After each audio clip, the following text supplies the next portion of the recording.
पूजा केली आपण विठुरायाला काय सांगाल?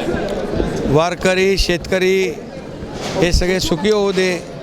आज यावर्षी वारकरी आपलं जे बांधव भगिनी यांच्या संख्येमध्ये वाढ झाली आहे। मोठ्या प्रमाणावर इकडे ते दर्शनाला आलेत।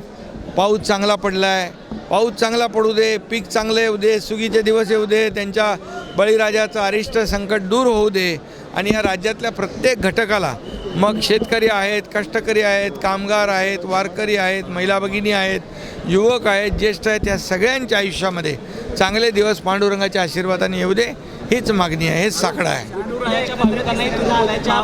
विठुरायाच्या भाविकांना देखील तिरुपती बालाजीच्या धर्तीवर इकडे दर्शन मंडप आणि टोकन दर्शन हे देखील आपण घेतोय। त्याला 103 कोटी रुपये शासनाच्या माध्यमातून देण्याचा निर्णय देखील आपण घेतलेला आहे। सगळ्यांना खूप खूप शुभेच्छा।